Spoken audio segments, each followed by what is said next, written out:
짓고 부르짖고 지키라 라는 제목으로 하나님의 말씀 전하겠습니다. 예루살렘 성전이 다시 세워졌고 예배도 드립니다. 겉으로 보면 와, 이만하면 많이 됐네 라고 생각할 때쯤입니다. 그런데요, 성전은 세워졌지만 성벽은 여전히 무너져 있었습니다. 무려 150년 동안.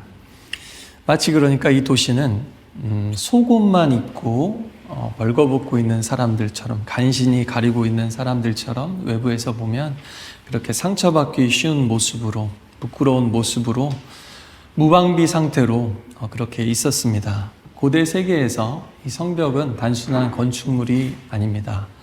버킹엄 궁에 가면은 어떻게 돼 있어요? 저렇게 담장이 높죠? 그리고 문과 벽에 금칠을 해놨습니다. 그리고 근위대가 돌고 있죠. 왜 그러겠습니까? 저기만 가도 다른 곳이랑은 다르다. 이곳이 바로 왕이 있는 곳이다 라는 것을 알 수 있습니다. 예루살렘의 그 성벽이 그런 겁니다. 그 성벽은 이 백성이 누구인지를 선포하는 눈에 보이는 시각적인 장치입니다. 그리고 그 안에는 그들의 정체성과 하나님 백성의 존엄과 그들을 향한 사명과 부르심이 거기에 다 보이는 겁니다. 그래서 성벽을 세운다는 것은 단순히 예산 짜고 행정하고 건축하는 그런 일이 아닌 겁니다. 이것은 무너진 마음 일으켜 세우고요, 상처 입은 사람들, 흩어진 사람들 다시 모으고요, 예배하는 공동체를 지어가는 일이었습니다. 흥미로운 것은 이게 폐허로 방치되어 있을 때는 아무도 예루살렘에 대해서 별로 신경을 안 썼어요. 그런데 이제 이 사람들이 좀 정신을 차리고 포기 직전의 사람들이, 상처투성인 사람들이 일어나가지고 뭔가를 하니까요, 갑자기 방해가 들어오는 겁니다. 방해가 원래 이런 겁니다. 그래서요, 이것은 단순한 건축 이야기가 아니라 우리의 영적 전쟁의 이야기이기도 합니다. 믿음으로 살기를 포기하지 않으려는 사람들의 이야기, 또 계속해서 무너지지 않으려고 애쓰는 공동체의 이야기, 또 그렇게 저항하고 싸우는, 우리를 공격하는 세력들에 맞서 싸우는 사람들의 이야기, 또 우리 교회의 이야기이기도 합니다. 산발랏이라는 자가 와서 도발을 합니다. 2절에 보니까 유다 사람들 약골들이 뭐 하는 거냐? 성벽을 복원하겠다고? 제사를 드리겠다고 다시? 하루 만에 공사를 끝나겠다는 속셈이냐? 타버린 돌들을 흙무더기 속에서 원래 그대로 원상복구 할 수 있다고 생각하느냐? 이렇게 도발을 합니다. 그랬더니 도비야라는 또 사람이 옆에서 한수를 더 뜹니다. 야, 그거 걔네들이 짓는 거 여우 한 마리만 올라가도 우르르르 무너지겠다. 사자도 아니고 여우라고 놀립니다. 작고 가볍고 하찮은 존재를 뜻합니다. 이거는 단순한 빈정거림이나 농담이 아니죠. 우리 사람들도 잘 보면요, 빈정거리는 사람들 보면요, 그냥 농담해서 그런 게 아니에요. 상대를 존귀하게 여기지 않고 무시하고 밟으려고 그럴 때가 참 많습니다. 그 속에는 무엇입니까? 넌 아무것도 아니야. 너는 내 아래야. 그리고 앞으로 아무것도 할 수 없어. 이제까지 그랬던 것처럼. 이것은 말로 가하는 폭력이죠. 갈수록 이 세상이 미디어나 정치나 이렇게 돼서 참 큰일입니다. 그들이 부수려 했던 것은 성벽이 아닙니다. 이스라엘 사람들의 마음이죠. 그리고 그들의 공동체입니다. 여러분도 잘 아시죠? 한 사람의 인생을 짓밟아 놓으려면 칼이 필요한 게 아닙니다. 한 사람 죽이려면 칼보다 말이 빨라요. 그리고요, 말은요, 칼보다 예리합니다. 창보다 더 깊이 찌르는 것이 바로 말입니다. 사람들의 말. 우리가 믿음으로 살려고 결심할 때, 은혜 주셔서 결심하잖아요. 그러면 그때마다 우리 개인이든 가정이든 교회든 다시 또 하자 하면요, 꼭 이런 마음이 들거나 내부에서 들든지 외부에서 오든지 이런 소리가 꼭 들려요. 더 안 돼. 이 루저야. 우리 부부 사이는 답 없어. 안 변해. 우리 남편 안 변해. 우리 아내 안 변해. 사람 고쳐 쓰는 거 아니야. 교회도 이제 희망이 없어. 세상을 봐라, 뉴스를 봐라. 이 영적 전쟁은요, 그래서 말싸움이고 생각 싸움입니다. 주먹으로 칼로 싸우는 게 아니라 말과 생각으로 싸우는 거예요. 사탄도 말로 시험했죠. 예수님도 말씀으로 응수하셨습니다. 그래서 말은 절대 중립적이지 않습니다. 그리고 액면 그대로가 다가 아니에요. 말 속에는 생각이 있고 사상이 있고 힘이 있습니다. 말은 세계관을 실어 나르고 가치를 실어 나릅니다. 또 그래서 사람들의 믿음을, 방향을, 운명을 실어 나르는 것이 그 안에 담고 있는 것이 바로 말입니다. 말. 여러분 너무 쉽게 생각해 봅시다. 돈이 최고다라는 생각, 또 그렇게 말하는 사람 어때요? 돈을 위해서라면 친구, 가족 다 버립니다. 그런 사람들 보셨죠? 많이 있습니다. 또 넌 안 돼 라는 말을 듣고 계속 잘하면 어떻게 돼요? 해야지 했다가 또 몇 번 좌절하면요, 정말 그 뒤로는 아무것도 시도하고 싶지 않은 사람, 시도해도 할 수 있는 생각과 의지조차 약해진, 멘탈이 부서진 사람이 되고 마는 겁니다. 지난주에도 이 내용, 비슷한 내용을 제가 말씀드렸었는데요. 제가 좀 자세히 찾아보니까 그 알프레드 아들러라고 그 베스트셀러도 되고 그 유행하는 심리학자, 그 베스트셀러가 된 심리학자가 이런 얘기를 했더라고요. 보니까 불행한 어린 시절을 가진 사람들의 상반된 반응, 보면 두 가지 상반된 반응이 있다는 거예요. 어릴 때 불행했는데 한 사람은 그 불행한 상황을 제거하기 위해서 나 열심히 일해야 되겠다, 더 나은 환경에서 우리 아이들은 살도록 해야 되겠다라는 생각이 있는 반면, 인생은 불공평해, 왜 저 사람들은 더 금수저, 은수저로 태어나고 나는 흙수저야, 세상이 나를 그렇게 못되게 대했으니까 나도 그렇게 좋게 대할 필요는 없잖아. 또 부모가 돼도 마찬가지인 겁니다. 이렇게. 그래서 아이들에게도 이런 것들이 대물림 될 수 있고요. 또 아이들에게 자기의 어떤 그런 상처 입은 성격이나 말이 나가면서도 나도 그랬으니까, 혹은 나는 피해자야 라는 생각을 하면서 또 다른 가해자가 되기가 너무나 쉽습니다. 그래서 아들러가 이렇게 얘기합니다. 이런 경험, 그게 트라우마가 됐든지 불행이 됐든지 성공이나 실패의 직접적인 원인은 아니다 라고 얘기합니다. 무슨 얘기냐면 우리 경험이 준 충격이 있잖아요. 그것이 그 트라우마 때문에 우리가 고통받는 게 아니라는 거예요. 왜냐하면 그 경험을 통해서 누구나 생각하고 또 해석하고 의미를 창조해내기 때문에 그렇습니다. 우리의 경험에 스스로 의미를 부여하는 것은 각자라는 거예요.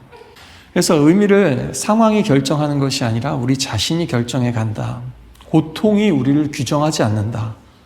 해석이 우리를 규정한다 라는 겁니다. 이게 심리학이기도 하지만 하나님은 태초부터 이렇게 말씀하셨어요. 태초부터. 아담이 그 선택을 잘못했을 뿐, 우리도 마찬가지로 알면서도 그렇게 선택할 뿐이죠. 느헤미야는 말로 맞받아치지 않습니다. 소리치지도 않습니다. 광장에서 변호하지도 않습니다. 4절에 보니까 우리 하나님이여 우리의 기도를 들으소서, 우리가 멸시를 당하고 있습니다. 그러면서 우리가 당하는 그 욕이 그들에게 되돌아가게 해주십시오. 그들도 한번 포로가 돼서 쓴맛을 보게 해주십시오. 막 이렇게 기도를 해요. 여러분 너무 솔직하죠? 근데 사실 좀 불편할 수도 있어요. 이거 저주 같지 않습니까? 네. 이게 크리스찬이 해도 되는 기도입니까? 저 사람도 망하게 해주세요, 한번 쓴맛 보게 해주세요 해도 됩니까? 느헤미야 말씀 보니까 해도 되네요. 그렇죠? 네, 해도 됩니다. 근데 오해하시면 안 돼요. 이게 그냥 망해라 죽어라 이런 기도가 아니고요. 이거는 물론 부드러운 기도도 아니고 용서의 기도도 아닙니다. 그러나 시편에 보면요, 악에 대한 그 분노, 하나님의 거룩함에 정의에 호소하는 기도들이 얼마나 많은지 몰라요. 정의를 향한 갈망과 울부짖음이죠. 그만큼 뭐예요? 내가 이 세상에서 잘못 대우받고 있다, 혹은 학대받고 있다, 이거 너무 잘못돼서 누군가 바로잡아야 되는데 이거 하나님 아니면 바로잡을 분이 없습니다 라고 고백하는 기도들이 성경에는 너무나 많아요. 그래서요, 이것은 저주의 기도가 아니라 정의의 기도다라는 것을 잊지 마십시오. 여러분도 그런 억울한 상황이 있을 때 하나님 혼내주십시오, 바로잡아 주십시오, 그러다 그 사람 지옥 가면 어떻게 해요? 그런 의미가 아니에요. 그게 아니라 그 사람이 심판을 당하거나 쓴맛을 보잖아요. 그러면 그 하나님이 기회를 주는 거예요. 뭐냐면 그 사람이 회개하든지 끝까지 고집 부려서 그 이집트의 바로처럼 자기의 그 악한 길을 계속 고집하든지, 그 사람에게는 그 심판과 어려움과 고난이 또 다른 사실은 구원의 기회이자 혹은 심판으로 끝날 수 있는 자기에게 온 그런 시간이라는 거예요. 그건 하나님의 몫으로 또 그 사람의 선택으로 우리가 맡겨야 되는 것이고요. 우리가 그런 일을 당했을 때 하나님 바로잡아 주십시오라고 기도할 수 있어야 됩니다. C.S. 루이스 그 스크루테이프의 편지 읽어보신 분들 보시면요. 거기서 그 마귀가 하나님을 뭐라고 부르죠? 네네, 원수라고 호칭합니다. 그러니까 마귀가 하나님을 원수라고 이제 호칭을 한단 말이죠. 여기에 중요한 진실이 있습니다. 사탄은 우리를 사실 첫 번째 원수가 우리가 아니에요. 사탄이 우리를 공격하는 이유는 하나님을 공격하기 위해서입니다. 왜요? 하나님이 가장 소중하게 여기는 게 우리이기 때문에. 하나님의 형상과 모양으로 창조된 존재, 하나님의 아들이라고 할 땐 천사와 사람들을 그렇게 부릅니다. 그래서 마귀는 우리를 미워한다기보다는 우리가 정신 차리고 살아갔을 때 우리를 통해서 드러나는 하나님과 하나님의 영광이 싫은 거예요. 그게 어둠이기 때문에 거기 움츠리고 왜 범죄자들이 어두운 데서 은밀하게 나쁜 짓 하고 있는데 경찰이 들이닥치면 안 되잖아요. 그런 것처럼 어둠 가운데 있는 자들에게 빛이 비추는 게 너무 싫은 거죠. 그러나 세상은 저항할 때 주먹을 불끈 쥐지만 우리는요, 어떻게 해요? 주먹을 불끈 쥐는 게 아니라 관절은 비슷해 보이지만 어디 관절을 접을까요? 그렇죠. 손가락을 이렇게 세상은 복수하겠어, 쓴맛을 보여주고 이렇게 하는데 우리는 어떻게 합니까? 이렇게 하고요. 우리 집사님이 잘 보여주셨고요. 또 하나 접을 관절이 있습니다. 어느 관절을 접죠? 무릎을 접습니다. 그게 다른 거예요. 세상 사람들은 이걸 이렇게 줘요. 왜 그런 줄 아세요? 치려고 이렇게. 세상 사람들은 치려고, 복수하려고. 근데 우리는 상대를 향하지 않고 나를 보고 또 하늘을 보고 무릎을 꿇고. 삶의 태도가 해석이 다를 수밖에 없는 거 아닙니까? 그렇죠. 믿는 사람은 달라야죠. 그러나 이 기도는 현실 도피는 아니에요. 현실 도피가 아니고 이 세상의 현실을 솔직하게 하나님께 고스란히 갖다가 배달하는 겁니다. 보시라고 좀 해결해 달라고. 네. 오늘도 레터를 이제 전에 살던 집에 이렇게 전해주시는 걸 봤어요. 이거 뭐예요? 내가 받은 거 아니니까 수신자한테 가야 되는 거죠. 그런 것처럼 우리한테 오는 어려움은요, 사실은 수신자가 누구예요? 우리가 아니라 하나님께 돌려드려야 되는 겁니다. 하나님 해결해 주세요. 열어보시고 어떻게 좀 해주세요. 이렇게 하는 겁니다. 그럴 때 어떻게 돼요? 우리의 현실을 하나님께 가져가면 하나님께서는 하나님의 나라를, 하나님의 통치를, 하나님의 현실을 우리에게 또 보내주십니다. 그게 바로 기도의 능력이에요. 기도는 약해서 하는 게 아니에요. 기도야말로 진짜 저항입니다. 그러나 하나님 앞에 약함을 인정하는 사람이 진짜 강해지는 거예요. 또 기도는 후퇴가 아닙니다. 전쟁터로 나가는 거예요, 이게. 그러면서 기도는 우리 개인적으로는 상처에 대한 고백, 연약함에 대한 고백일 수 있지만 우리 공동체로 보면요, 이게 바로 저항의 시작이기도 합니다. 느헤미야는 기도한 뒤에 자리에 앉아있지 않았습니다. 6절에 보니까 다시 일어나서 사람들이 돌 하나씩 다시 들었어요. 어려울 때요, 여러분 그냥 다시 돌 하나 놓는 겁니다. 앞으로 1년 동안 통독할 수 있을까? 그 생각 안 하고 그냥 오늘 다시 읽자, 한 장이라도. 다시 그냥 돌 하나 드는 거예요. 또 세상 속에서도 밀어놨더니 하기 싫어가지고 힘든데 다시 하나 집어서 올리는 이런 게 믿음이고 저항입니다. 그들은 조롱이 멈춰서 일한 게 아니에요. 조롱이 계속되는 가운데 막 비웃음 소리가 들리는데도 돌을 들었습니다. 수치 가운데서 돌을 들었습니다. 세상 사람들은 어떻게 한다고요? 돌 들고 치려고, 가인처럼. 근데 우리는 어떻게 해요? 쌓으려고, 다시 쌓으려고 돌을 드는 겁니다. 너희는 아무것도 아니야 라는 말을 들으면서도 아니, 우리는 하나님의 사람이야. 이스라엘은 하나님의 백성이야. 전 세계 민족에 이렇게 사랑받은 민족이 없어. 이런 놀라운 구원을 맛본 민족이 없어. 라고 하면서 돌 하나 올리는 겁니다. 방해가 없는 상태가 아니라 방해 가운데서 순종하는 것. 이것이 믿음이라는 것을 기억하시기 바랍니다. 두 번째로 이 적들이요 보니까 이런 말로 안 통하잖아요. 그러니까 어떻게 하냐면 진짜 공격하려고 이제 준비합니다. 이제 무력 시위를 하려고 하죠. 그랬더니 산발랏, 도비야, 아라비아 사람들, 암몬 사람들, 아스돗 사람들, 이 사람들이 갑자기 연합군을 형성하는데 이게 좀 기이한 일입니다. 이 친구들끼리 원래 사이가 별로 안 좋았어요. 자기네들끼리도 별로 좋아하는 민족들이 아닌데 원래 한 편이 될 수 없는 사람들이 대이스라엘, 그러니까 갑자기 하나가 된 거예요. 네. 전쟁입니다. 그렇죠? 이렇게 선포한 거예요. 이것은 마치 서로 원수였던 헤롯과 빌라도가 예수님의 그 처형 앞에서 친구가 되었더라라는 성경 기록을 떠올리게 합니다. 여러분, 하나님을, 크리스찬을 공공의 적으로 삼아서요, 이 세상은 늘 공격하는 법입니다. 근데요, 이게요, 더 위험한 일이 벌어져요. 이렇게 되자, 상황이 이렇게 흘러가자, 이제 그 외부의 위협이 어떻게 되냐면 내부에 영향을 미치기 시작하게 됩니다. 10절에 보니까 사람들이 뭐라고 얘기하냐면, 할 일이 산더미 같은데, 저희도 그럴 때 있잖아요. 와, 할 일이 산더미 같은데. 그렇죠? 엄두가 안 나는 거죠. 일꾼들의 힘이 다 빠져버렸대요. 그러면서 우리가 성벽을 쌓을 수 없다라고 원망하고 불평하기 시작합니다. 이게 적들의 조롱보다 이게 더 무서운 거예요, 이게. 왜냐하면 적들이 주입한 말이 어느 순간 내가 그대로 따라하고 있는 거죠. 네, 이렇게 돼버리는 겁니다. 여기서 흙무더기라는 것은 단순한 먼지가 아니라 혼란과 무질서와 폐허의 이미지를 갖고 있습니다. 그것은 단순한 피곤함이 아니라 마음이 떨어진 거예요. 그냥 몸만 지친 게 아니라 그 피곤함이 쩔었다 그런 표현 들죠. 장아찌 쩔듯이 우리가 피곤과 낙심에 이렇게 쩔어버린 겁니다. 낙심이 우리 영혼 깊숙이까지 이제 침투해버린 거예요. 마치 그 엉겅기처럼 우리 마음을 올가매는 거죠. 적들이 비하하고 조롱하던 말이 이제 자신들의 입에서 터져 나옵니다.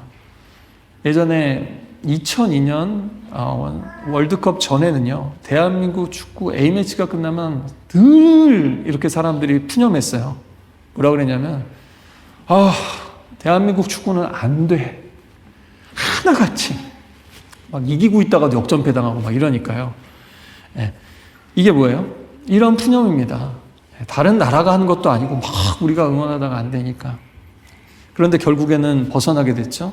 이게 뭐냐면요, 두려움이 작동하는 방식입니다. 그래서 이게 현대 심리학 용어로 보면 과잉 경계, 집단 불안, 학습된 무기력, 공포의 전염, 이런 용어들이 있습니다. 바로 오늘 나오는 이런 현상을 가르치는 거예요. 12절에 보니까 이 접경지역 주민들은 10번이나 반복해서 이 얘기를 하는 거예요. 적들이 막 하는 얘기를. 근데 무서운 거 뭐냐면요, 아무리 가짜뉴스도 반복되면요, 사람들이 진실처럼 받아들인다는 거예요. 10번이나 되뇌이면서 자기 스스로, 처음에는 외부에서 가스라이팅을 했는데 시간이 지나니까 자기가 자기를 세뇌하고 있는 거예요. 자기 암시, 나는 안 돼, 이런 거죠. 고도의 심리전에 말려 들어간 겁니다. 공포는 반복될수록 진실이 됩니다. 오늘날 무슨 포비아 이런 것도 마찬가지예요. 처음에는 니들이 하겠어 막 하면서 비웃고 조롱하는데요, 자존감을 자꾸 건드려요, 처음에는. 근데 그 다음에 이제 연합군을 형성됐다고 하니까 고립을 시켜요, 이스라엘을. 그 다음에 어떻게 해요? 너희가 알지도 못하게 눈코 뜰 새 없이 확 들어가서 죽이겠다. 공포심을 극대화하죠. 그러니까 인지적 마비, 패닉이 오게 됩니다. 트라우마 전문가 애니 라이트라는 분이 이렇게 말했습니다. 트라우마를 당한 사람들의 특징에 대해서 얘기하는데요, 뭐라고 하냐면요, 그들의 가장 큰 특징은 미래를 상상할 수 없다는 거예요. 긍정적인 미래는 둘째치고 그냥 미래 자체를 상상할 수 있는 어떤 그런 사고의 능력 자체가 얼어버렸다, 이런 의미입니다. 두려움이라는 것은 그래서 그냥 상상 속에만 추상적으로 존재하는 게 아니에요. 실제로 물리적으로 우리의 뇌에 변화를 일으킵니다. 그래서 우리의 뇌에 작용하게 되면 우리의 기억을 왜곡시키고요, 판단력을 무너뜨리고요, 수행 기능도 손상시키고요, 우리의 자기 자신에 대한 인식도 근본적으로 바꿔버립니다. 그래서 이 공포에 빠지면요, 어떻게 돼요? 하나님을 잊게 되고, 반대로 믿으면 어떻게 돼요? 하나님을 다시 떠올릴 수 있는 힘, 그게 바로 믿음이기도 합니다. 이게 사탄의 진짜 목표예요. 우리 그냥 육체를 죽이는 게 목적이 아닙니다. 왜요? 육체는 어차피 죽어도 다 부활해. 그리고 다 죽게 돼 있어요. 사탄이 그걸 너무 잘 알아요. 사탄은 우리 육체를 죽이는 게 목적이 아니에요. 질병 가운데서도 믿음이 떨어지는 게 그들의 목표지, 그들의 목표가 우리 육신 자체는 목표가 아닙니다. 그건 어차피 흙으로 돌아갈 것이고요. 다시 부활의 몸으로 만들어 주실 겁니다. 그래서 뭐예요? 우리 믿음을 포기하게 하는 거고, 하나님을 포기하게 하는 거고, 부르심을 저버리게 하는 거고요. 하나님이 어떤 분이신지를 잊어먹게 하는 거예요. 그래서 어떨 때는 사탕 발림으로, 어떨 때는 힘든 일을 가지고 우리를 공격하는 겁니다. 오늘 이렇게 공격당하면 어떻게 돼요? 이 유다 사람들이 자기네 스스로 이렇게 포기해버리잖아요. 전투가 시작돼, 지금 전쟁이 났습니까? 침투해 왔어요? 아니라고요. 막 지금도 남북 분계선에 가면은 막 스피커로 막 하죠. 지금도 그래요. 그게 심리전이잖아요. 니네 속고 있다 막 이러면서 서로 선전하잖아요. 선전. 똑같은 거예요. 그거 듣고 유다 사람들이 더 이상 못하겠다. 죽을 상황, 전쟁이 벌어진 것도 아닌데 이미 항복해버리고 만다라는 겁니다. 뭐 믿다가도 이런 분들이 계세요. 그러시면 안 됩니다. 끝까지 가셔야 돼요. 네, 오늘 우리 찬양 인도하면서 하신 것처럼 끝까지 믿음으로 가보는 겁니다. 세상은 여전히 우리에게 말합니다. 믿는 사람이 더하대. 믿는 사람들이 문제야. 교회 왜 저래요? 당신네 교회도 저래요. 이 시대에 복음이 통하겠어요? 좀 그렇게 말씀만 가지고 되겠어요? 좀 이렇게 이벤트도 하고 프로그램도 짜야지. 착하게 살아. 믿음이 무슨 도움이 되냐. 뭐 이런 얘기가 은근슬쩍 계속 들려요. 더 가슴 아픈 건 뭐예요? 잘 생각해 보면 더 가슴 아픈 거는 이런 공격이 사실일 때도 많다는 거예요. 저도 목사로서 너무 참 가슴이 아플 때가 많아요. 너무 부끄러울 때가 많아요. 정말 본이 되고 있는가? 그러나 여러분 한번 또 생각해 보십시오. 또 우리 가운데서도 눈을 떠서 보십시오. 믿음이 더 이상 작동하지 않습니까? 하나님이 살아계시지 않습니까? 기도에 응답하시지 않습니까? 말씀이 힘이 되지 않습니까? 문제들이 해결되지 않습니까? 하나님 안에서, 교회 안에서 안 됩니까? 아닙니다. 지금도 영국이나 한국이나 어떤 나라든지 하나님을 찾는 가난한 심령, 갈급한 영혼들이 얼마나 많은지 몰라요. 그렇죠? 그리고 하나님은 지금도 구원의 일을 계속하고 계시고요. 또 우리 교회도 마찬가지로 치열하게 힘들지만 지금도 너무 지쳐서 이 자리에도 간신히 나온 분들 많지만 그러면서도 섬기고 봉사하고 나도 힘들지만 다른 사람 손잡아 주려고 하는 분들이 얼마나 많습니까? 그렇죠? 없어요? 있어요? 이런 사람들이 많아요? 적어요? 많아요? 적어요? 네. 우리 교회 많습니다. 할렐루야. 네, 그때 느헤미야가 일어나서 말합니다. 백성들이 두려워하는 것을 보고서 어떻게 하냐면 지도자들을 또 부릅니다. 이게 선지자들의 방식이고요. 하나님의 방식이기도 합니다. 그러니까 세상은 거꾸로예요. 아랫사람들이 덤탱이 쓰고 책임을 져야 돼요. 하나님은 항상 지도자들부터 불러가지고 소환을 해가지고 책임을 물으시는 거. 이게 하나님 방식입니다. 느헤미야는 힘내자. 용기를 내세요. 이길 수 있습니다. 이렇게 하지 않았다는 거예요. 한마디 했습니다. 느헤미야가 뭐라고 그래요? 두려우신 하나님은 어떻게 해요? 기억하라. 기억하라는 겁니다. 위기가 올 때 여러분 다른 것보다 하나님을 기억하십시오. 하나님이 어떤 분이신지, 하나님이 여러분에게 어떤 일을 이제까지 행하셨는지를 기억하는 겁니다. 그래서요, 이 믿음의 싸움, 영혼의 싸움은요, 칼싸움이 아니에요. 방패 싸움이 아니에요. 기억과 망각의 싸움이고요. 이게 바로 우리의 칼이고 방패입니다. 아시겠죠? 기억하느냐, 망각하느냐, 이거예요. 공포는 하나님을 잊게 만들고 믿음은 하나님을 다시 떠올리게 합니다. 우리에게 필요한 것은 언제나 용기 이전에 기억입니다. 기억. 하나님은 우리가 구원을 기억하길 바라시고요. 예배 때마다 또 때로는 성찬 때마다 심지어는 큰 홀에서 우리가 성도의 교제를 할 때마다 하나님의 구원을 기억하는 것, 예수님의 십자가와 부활을 기억하는 것, 그것이 바로 우리의 힘입니다. 정말로 느헤미야가 이렇게 한마디 했더니요, 진짜로 상황이 갑자기 확 바뀌었어요. 또 원수들은 어떻게 되냐면 하나님 기도를 들으셨나 봐요. 그러면서 하나님께서도 기억해 주셨어요. 그리고 지난번에도 설교했죠. 하나님은 기억하시면 행동하신다. 사람들은 기억해봐야 무기력할 때 많지만 행동하는데 하나님이 기억하셨나 봐요. 일이 벌어졌습니다. 그들의 계략이 통하지 않는다는 것을 적들이 스스로 깨달아 버렸어요. 이런 식으로 안 되겠다. 그죠? 그리고요, 그들은 다시 성으로 돌아가서 금세라도 전쟁이 날 것 같이 하다가 다시 돌아가서 성을 쌓기 시작했더라라는 겁니다. 공포를 유발하는 세상의 심리전이 수포로 돌아가자 하나님을 다시 기억한 일꾼들이 힘을 내서 일하기 시작하는 겁니다. 그 다음에는요, 오늘 이 공동체의 두 가지 대응을 살펴보려고 그러는데요. 첫 번째는 뭐냐면 한 손에는 돌을 들고 한 손에는 칼을 들었다는 겁니다. 느헤미야는 이렇게 얘기하진 않았어요. 걱정하지 마십시오. 모든 게 다 잘 될 겁니다. 괜찮을 겁니다. 이렇게 얘기하지 않았어요. 하나님이 다 하십니다. 하나님이 하십니다. 우리는 손가락 하나 까딱할 필요가 없습니다. 이렇게 얘기하지도 않았어요. 우리가 다 해야 됩니다. 하나님은 지금 당장 해주실 수 있는 게 없습니다. 이렇게 하지 않았어요.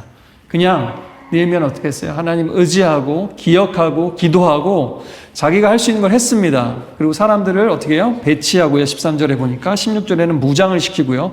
17절에는 보니까 멀티구예요. 한편으로는 일하고 한편으로는 무장하고 경계 서고요. 느헤미야는 순진하지 않았어요. 하나님 믿는다고 다 문제가 해결되는 거 아니라는 거 느헤미야도 잘 압니다. 그렇다고 냉소적이 되거나 믿음이 식지도 않았어요. 기도하고 재빠르게 행동합니다. 기도하고 더 철저하게 준비합니다. 신뢰하면서 또 스스로를 단련하고 훈련합니다. 한 손에는 돌, 한 손에는 칼, 한 손에는 연장, 한 손에는 무기. 그래서 혹자는 이렇게 얘기했습니다. 한 손에는 성경, 한 손에는 신문. 뭐예요? 우리 믿음 생활과 세상 속의 삶이 균형이 맞아야 된다는 거죠. 오늘 식으로 말하면요, 한 손에는 가정, 일, 관계들, 학업, 그 다음에 투두 리스트, 장바구니, 영수증 이런 걸 들어야 된다는 거예요. 한 손에는. 또 한 손에는 뭡니까? 말씀, 기도, 기억, 은혜, 공동체, 내 영혼 지키는 거, 멘탈 지키는 거, 이 양손에, 이 양쪽에 같이 들고 가야 된다라는 겁니다. 그런데도 많은 믿는 사람들이 둘 중에 하나만 하는 거예요. 하나님이 하실 거야 하면서 아무것도 하지 않거나, 혹은 하나님 뒷전을 놓고 내가 해결할 거야. 결과는 그렇게 좋지 않습니다. 믿음은 그렇게 되는 게 아니에요. 하나님은 우리와 함께 하기를 원하시기 때문입니다. 예수님께서도 말씀하셨습니다. 아버지께서 일하시니 나도 일한다. 느헤미야도 그랬습니다. 하나님이 하시니까 우리도 한다. 우리가 싸운다. 근데 하나님이 앞서 싸우신다. 우리가 짓는다. 근데 하나님이 보호하신다. 이런 마인드를 가지고 갔다는 겁니다. 두 번째는요. 그래서 나팔 부는 공동체를 또한 만듭니다. 아주 획기적인 방법 하나 아이디어를 하는데요. 뭐냐면은 여기저기 필요하고 어디서 치고 들어올지 모르니까 또 막 이게 건축일과 전쟁을 방어를 같이 해야 되기 때문에 어디서 구멍이 날지 모르고 어디가 이렇게 짐이 몰릴지 모르는 거잖아요. 그러니까 어떻게 하냐면 나팔을 불라는 거야, 힘들면. 우왕 하면은 그 소리가 커요. 이게 무슨 뿔 같은 거. 그래서 하면은 듣고서 어떻게 해요? 거길로 달려가는 겁니다. 도와달라라는 신호, SOS를 보내면요, 달려가자 서로. 그렇게 작전을 짠 겁니다. 세상은 그렇지 않죠. 각자 도생입니다. 각자 알아서 살아남아라. 네 인생 네가 책임져라. 네 문제는 네가 해결해라 라고 얘기합니다. 물론 우리도 지금 다 주중에 가면 어디서 뭐하고 계신지 잘 모를 때 많아요. 그렇죠? 이 생활하는 게 잘 안 보여요. 각자 일하는 것처럼 보이지만 각자 다른 돌무더기를 치우고 계시고 다른 성벽을 지금 쌓고 계시잖아요. 그렇죠? 그럼에도 불구하고 우리는 따로 싸우는 존재가 아니다. 우리는 한 팀이다 라는 사실을 잊지 마시길 바랍니다. 그리고 나팔을 우왕 부시기 바랍니다. 아시겠죠? 연습해 보실까요? 우왕! 그렇게 해서 안 들립니다. 여러분 기도하실 때도 한국 사람들은 한국 주님 부를 때요, 이스라엘 사람들하고 똑같이 했어요. 그게 뭔지 아십니까? 어떻게 해요? 하나님 부를 때도? 하나님께 SOS 할 때 어떻게 하세요? 여기 영국에 와도 제가 깜짝 놀랐어요. 코리안 스타일로 기도하자고 그래요. 코리안 스타일로. 뭡니까? 주여 삼창, 그 다음에 통성기도입니다. 원래 그렇게 하는 거예요, 사실은. 근데 이게 서구화되면서 너무 얌전해졌어요, 기도가. 아닙니다. 여러분, 급할 때는 주여! 여러분, 이거 한 번요. 이걸로 인생이 전환된 분들이 너무 많아요. 왜냐하면요, 별거 아닌 것 같죠? 소리 내서 기도 못하던 사람이 소리 내서 기도하려면요, 그 자존심 죽여야 됩니다. 자기 스타일 죽여야 가능해요. 그리고 그만큼 간절해야 그게 터져 나오지, 사람 눈치 보고 스타일 챙기는 사람은 절대 주여하고 부르짖을 수가 없어요. 그래서 그렇게 기도하면 또 응답이 많이 오는 것이기도 하고요. 소리 내서 기도하는 것도 마찬가지입니다. 다시 한번 해볼까요, 여러분? 주여! 주여! 네, 여러분 해보세요. 사람들 신경 쓰지 마시고 하나님께 집중하면서 그렇게 하는 겁니다. 아시겠죠? 서로를 향해서도요, 여러분 눈치 너무 보지 마시고, 이렇게 해도 괜찮을까 할 때 힘들면 힘들다고 말하고, 괜찮지 않으면 괜찮지 않다라고 말할 수 있는 거, 그게 교회입니다. 그게 공동체입니다. 서로 보면은 저나 우리 또 직분 맡으신 분들이 돌아보려고 애를 많이 씁니다. 누가 힘드시지 않을까? 누가 좀 너무 여러 가지 일이 겹치지 않았을까? 늘 생각은 하고, 다른 성도님들도 보면 너무 우리 가족같이 잘 챙기시지만, 안타깝게도 문제는 뭐냐면요, 그게 갑자기 어느 순간 안 보이거나 못할 때가 있어요. 우리도 다 연약하기 때문에, 그쵸? 그럴 때는 어떻게 하셔야 되냐면, 내가 이렇게 많이 챙겨줬는데 나는 챙김을 받지 못한다. 그럴 수 있거든요. 근데 그럴 때도요, 힘들다고 그럴 때는 티를 팍팍 내시기 바랍니다. 교회에서 그냥 평안하고 막 은혜롭습니다. 잘 지내셨어요? 은혜롭고 그게 아니에요. 안 좋은데. 지금 힘든 일이 너무 많은데. 그런 분들도 많아요. 감추지 마시고, 요즘 진짜 힘들어요. 하나님이 왜 아직도 응답하시지 않는지 모르겠어요. 기도해 주세요. 하고 이렇게 SOS를 치시기 바랍니다. 앞서 말한 이 아들러라는 사람이 아까 이 해석의 중요성만 알면요, 제가 이렇게 그 긍정의 보면 깝깝한 게 이건데, 제가 찾아보니까 이 사람이 이런 똑같은 생각을 가지고 있더라고요. 보니까 뭐냐면, 해석이 중요하다 그러면은 각자의 책임이라는 거잖아요. 근데 아들러가 이렇게 덧붙입니다. 바로 그 아래 뭐라고 돼 있냐면, 무슨 얘기냐면, 해석이 중요한데 예외가 있다라는 걸 얘기해요. 무슨 얘기냐면, 신체 기관이 온전하지 못하거나 유아기 동안 질병이나 장애로 고통받는 아이들 생각해 보십시오. 감당하기 어려운 짐을 평생 지고 살아가게 되고, 만약에 그들 곁에 그들의 관심을 자기 자신에게서 다른 사람에게로 돌리게 할 수 있는, 도와줄 수 있는 누군가가 없다면 그들은 자기의 감각과 상태에만 집착하면서 살아가게 될 겁니다. 시간이 흐르면서 점점 낙심하게 되고, 경쟁에서 뒤처지게 되고, 우리의 문명 속에서는 동료들의 연민, 조롱 혹은 회피로 인해 열등감이 더욱 증폭될 수 있습니다. 결국 이런 사람들은 자기 안으로 움츠러들고 공동의 삶 속에서 유용한 역할을 할 수 있다는 희망도 잊어버리고, 결국에는 세상으로부터 모욕당했다고 느끼게 됩니다. 해석이 중요합니다. 각자 어떻게. 고난, 어려움은 다 있는데 어떻게 해석하는 첫 번째 중요하고요. 근데 거기서 끝나면 안 된다는 거예요. 그것만으로 해결이 되지 않을 정도로 멘탈이 무너지고 삶이, 경제적인 상황도 안 되는 사람들이 있다라는 겁니다. 대부분은 사실 우리는 독립된 존재로 선택하면서 살아갑니다.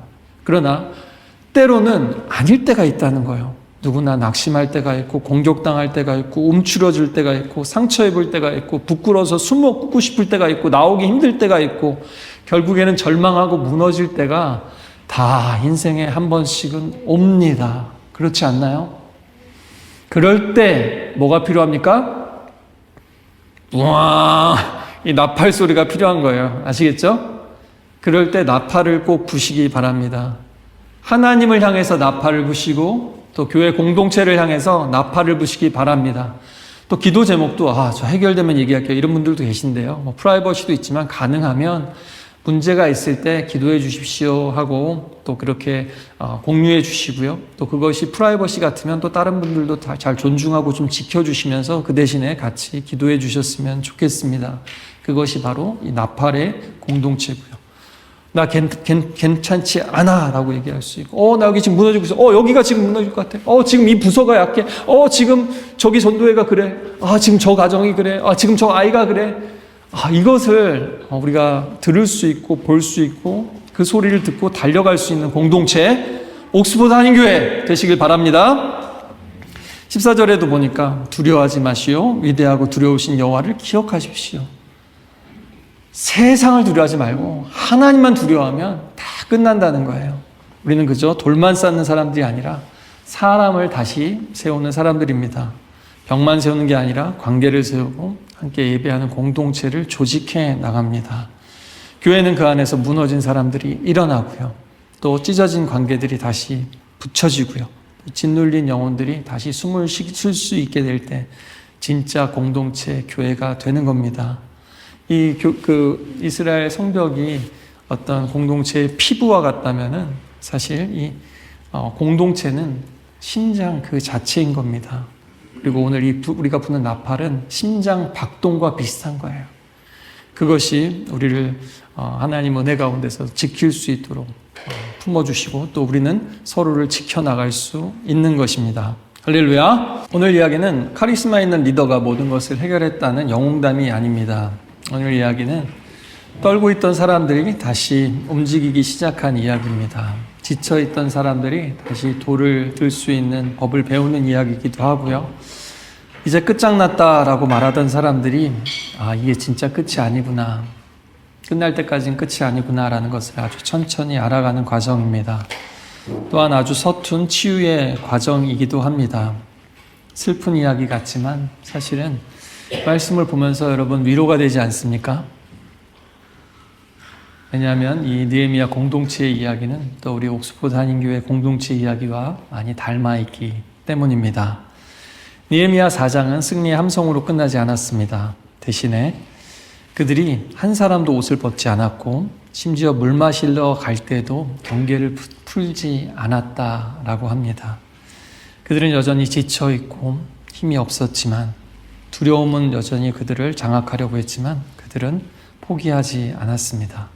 오늘도 우리 자신의 우리 공동체에 뭔가 무너진 곳은 없는지 또 다시 세워야 될 것은 없는지 이 말씀에 비추어서 이렇게 보면서 기도하며 찬양하며 나아갔으면 좋겠습니다. 우린 쉬지 않으리 오늘 말씀 기억하면서 함께 찬양합시다.